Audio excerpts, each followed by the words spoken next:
ಅಲ್ಲ ಸರ್, ಅವರು ನೀವು ಹೋಗ್ತೀನಿ ನೋಡಾದ್ರೆ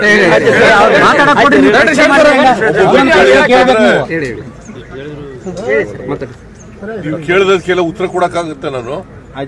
ದಯವಿಟ್ಟು ಹೇಳಿ ಸರ್. ನೋಡ್ರಿ, ಬಿಜೆಪಿಯವರು ರಾಜಕೀಯವಾಗಿ ಟೀಕೆ ಮಾಡ್ತಾರೆ. ನಾನು ಅದಕ್ಕೆಲ್ಲ ರಾಜಕೀಯ ಮಾಡಕ್ ಹೋಗಲ್ಲ, ಗೊತ್ತಾಯ್ತಾ. ಈಗ 19ನೇ ಗೇಟು ಅಲ್ಲಿರ್ತಕ್ಕಂಥ ಚೈನು ಕಟ್ಟಾಗಿ ನೀರು ಹೋಗ್ತಾ ಇದೆ. ಅದರಲ್ಲಿ ಸರ್ಕಾರ, ರಾಜ್ಯ ಸರ್ಕಾರದ ಒಣಗೇಡಿತನ ಅಂತಂದ್ರೆ ಏನರ್ಥ?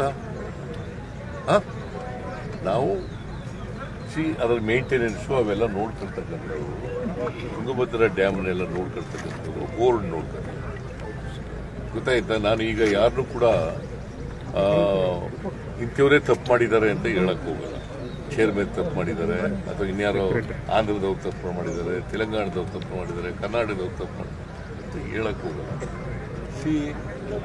ನೀರು 19ನೇ ಕ್ರಸ್ಟ್ ಗೇಟು ಅಲ್ಲಿ ಚೈನ್ ಕಟ್ಟಾಗಿ ನೀರು ಹೋಗಿದೆ.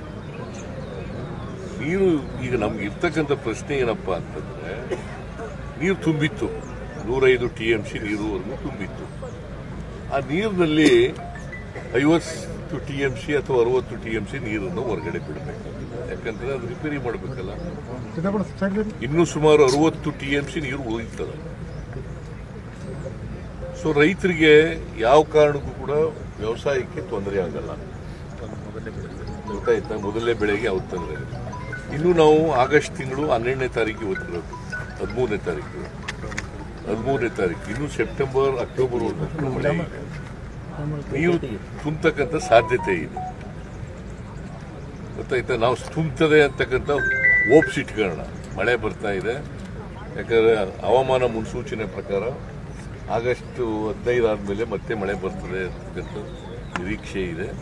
ಅದರಿಂದ ಎಷ್ಟು ನೀರು ಹೋಗಿರ್ತದೆ ನದಿಗೆ, ಅಷ್ಟು ನೀರು ಮತ್ತೆ ತುಂಗಭದ್ರಾ ಡ್ಯಾಮ್ಗೆ ತುಂಬಿಕೊಳ್ತಕ್ಕಂಥ ಸಾಧ್ಯತೆ ಇರ್ತದೆ. ನನ್ನ ಪ್ರಕಾರ ನಾನು ಹವಾಮಾನ ಮುನ್ಸೂಚನೆ ಪ್ರಕಾರ ರೈತರಿಗೆ ಯಾವ ರೀತಿಯಲ್ಲೂ ಕೂಡ ತೊಂದರೆ ಆಗಬಾರ್ದು.